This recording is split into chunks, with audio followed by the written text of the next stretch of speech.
Ja, hallo, mein Name ist Thomas Kuwatsch. Ich bin einer der Mitgründer von ARI Motors.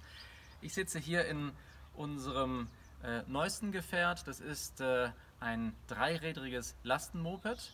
Hinten mit einer Ladefläche, eine große Pritsche sozusagen, viel Platz für allerlei Dinge. Und über mir befindet sich ein Dach. Und weil ich eben dieses Dach habe, habe ich einen Gurt.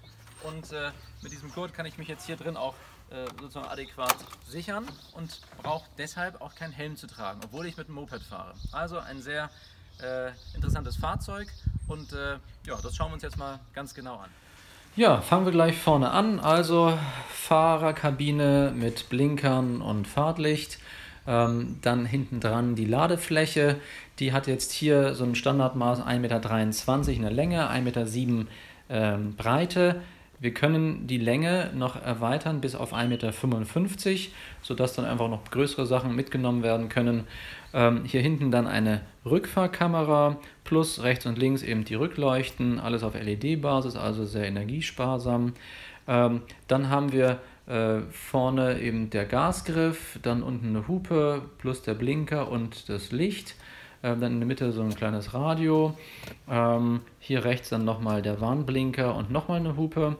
Wir haben dann da unten das Zündschloss. Zack, mache ich mal an. Dann geht es oben das Display an. Dann habe ich hier rechts diese Schalter, um zu sagen, ich will vorwärts oder rückwärts fahren. Wenn ich dann rückwärts mache, geht nicht nur das Piepsen an, sondern auch eine Rückfahrkamera. Und dann hier vorne im Display diverse Anzeigen für wie schnell ich fahre, wie weit ich gefahren bin, wie viel Akku ich noch habe. Wir haben dann dieses Radio, das kann man auch mit Bluetooth, mit seinem Telefon verbinden und dann einfach irgendwas streamen. Dann hier nochmal die Schalter für Nebelschluss und Scheibenwischer. Und wir haben auch noch auf der linken Seite dann so einen kleinen USB-Anschluss, der auch nochmal mit Strom versorgt wird, sodass ich dann eben mein Telefon auch hier laden kann auf so einem Moped. Alle drei Räder haben hydraulische Scheibenbremsen. Dann hier hinten sieht man gut die Blattfedern und den Motor.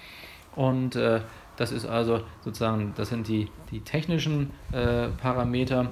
Dann ist diese Ladefläche klappbar, ja, oder kippbar. Jetzt in diesem Falle hier mal manuell durch unseren Paul. Und wenn man diese elektrische Kipper haben möchte, dann wäre das sozusagen eine mögliche Option, die man noch mit nachrüsten kann. Dann wird das hier unten ordentlich verhakt und dann kann es auch schon losgehen. Unterm Fahrersitz gibt es ein kleines Fach, das kann man optional auch noch vergrößern lassen. Und so hat man also da noch, das ist auch abschließbar. Dann hier noch klar, dieser Gurt, den wir schon erwähnt haben. Und zum Fahren, also auch hier der Paul mit 1,88 Meter Größe, passt tatsächlich bequem rein. Selbst wenn man größer sein sollte, was ich, 2 Meter oder so, dann ist das auch kein Problem. Dann gibt es eine Erweiterung, wo wir das Dach einfach anheben können. Beim Fahren, man hört es jetzt hier so ein bisschen, ja, klappert und scheppert es halt. Kein Wunder, ja, es ist eben auch ein günstiges Fahrzeug. Für kurze Erledigung und so. Ich mache damit ja keinen riesen Ausflug. Es ist eben ein sehr, wie soll man sagen, puristisches Fahrgefühl und man hat eben, man muss sich immer vor Augen führen, man hat eben hinten einfach Blattfedern und vorne eben sozusagen einfach nur ein Rad und man sehen, so ein recht guter Wendekreis. Hier auf Asphalt fährt es sich sehr, sehr angenehm. Wenn dann eben Drucke kommen, sollte man sich dann lieber nicht so unbedingt anlehnen, sondern einfach ein bisschen frei sitzen, also schön gerade, ist auch gut für den Rücken und dann kriegt man nicht so die Stöße von hinten mit. Das Hauptanwendungsgebiet ist wirklich die Stadt. Ja, hier irgendwelche kurzen Erledigungen, Besorgung. Man erregt ein bisschen Aufsehen mit dem Fahrzeug, weil es eben so ungewöhnlich ist und einen so ein bisschen an diese Kabinenroller der 50er Jahre so ein bisschen erinnert, Piaggio Ape und sowas.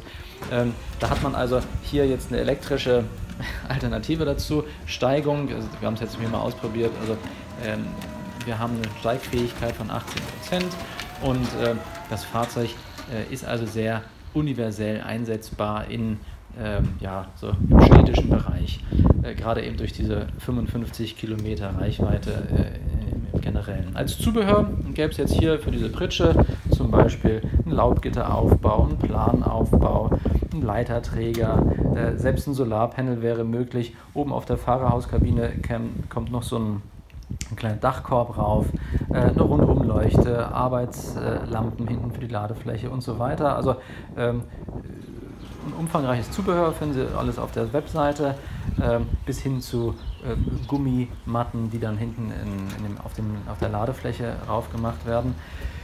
Wie gesagt, das Fahrzeug ist durch seine Breite 1,10 Meter und dann eben 2,80 Meter Länge sehr, sehr praktisch und universell einsetzbar, gerade in der Stadt. Und sagen wir so, wenn jemand sozusagen ein kleines, praktisches Fahrzeug sucht für, sagen wir mal, spezielle Anwendungsfälle, dann ist er hier mit dem ARI 345 genau richtig.